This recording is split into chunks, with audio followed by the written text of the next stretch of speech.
Hi everyone, Gaijin Goomba here, ready to bring you the next and final installment in my Final Fantasy Summons miniseries. So far, we've talked about summons with influences from the East, Middle East, as well as Greece and Rome.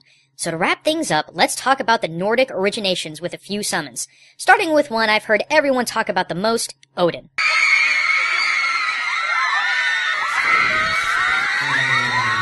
Alright. I get it. A lot of you guys already know about Odin, but there's quite a bit you may not know.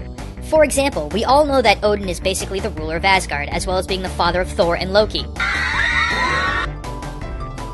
But who and what Odin is goes beyond that. He's also associated with wisdom, poetry, and prophecy aside from his association with war and battle.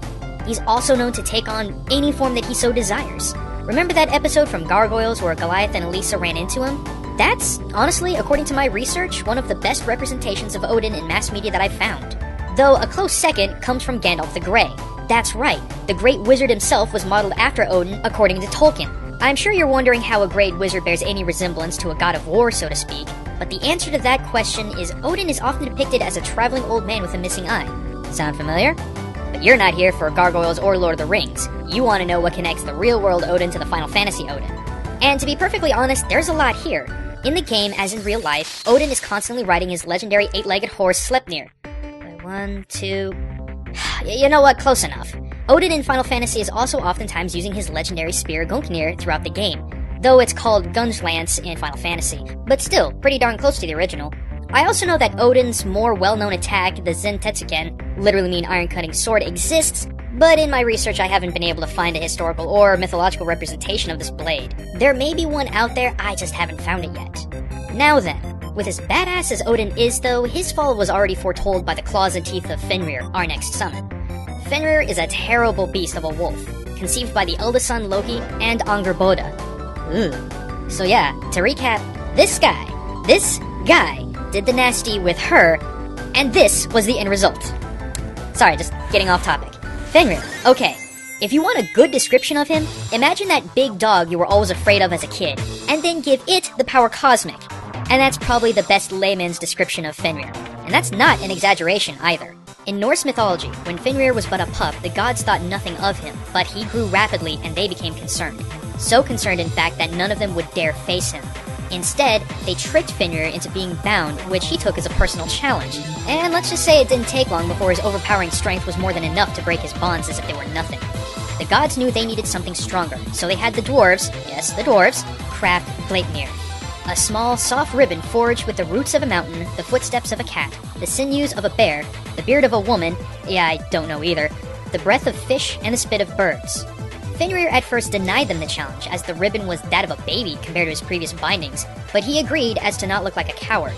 His one condition was that one of the gods place his hand between his jaws.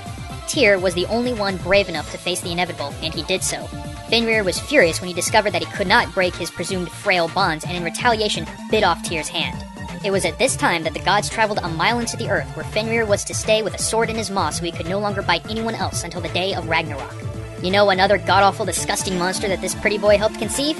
The Jormungand, also known as the Midgard Serpent, and also known in Final Fantasy as the summon Midgard Sormr. As stated, Jormungand was yet another abomination that Loki and Angrboda birthed together. Seriously, ladies, what do you see in this guy?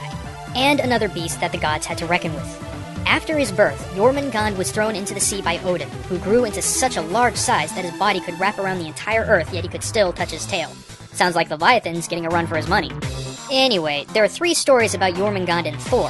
One where Thor actually fishes the beast up by accident and fights it. One where he just literally picks up Jormungand disguised as a cat. But the most deadly encounter Thor has with Jormungand is on the day of Ragnarok, where the two do battle. Thor eventually slays the monster, but after his 9th step post-battle, he succumbs to the monster's poison and dies. Okay, so I've talked on and on about Ragnarok, and at this point I'm sure a lot of you are asking, what in the world is Ragnarok? Is it a spaceship? Is it a sword? Is it a world-ending monster? Not quite, but there are some interesting parallels. Ragnarok was the Nordic Armageddon and brought about the death of the old Nordic gods.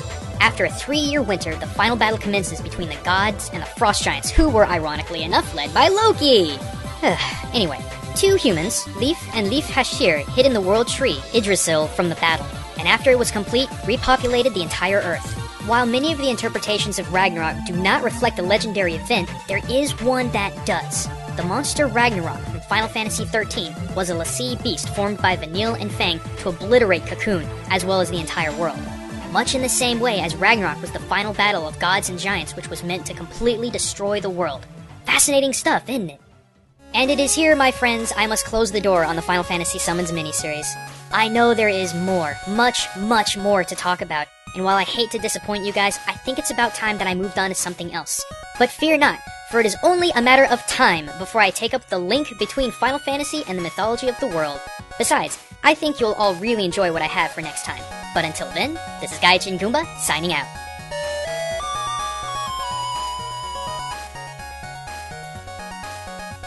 Thanks for watching, everyone.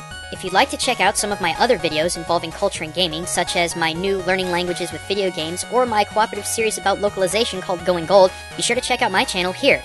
But if you're hungry for more mind-blowing truths of your favorite games, click here for more game exchange, as well as the analysis of digressing and side questing with Ronnie Edwards, and the ever-awe inspiration that is game theory, with the soothing I can't believe it's not butter voice of MadPat himself. See you guys then!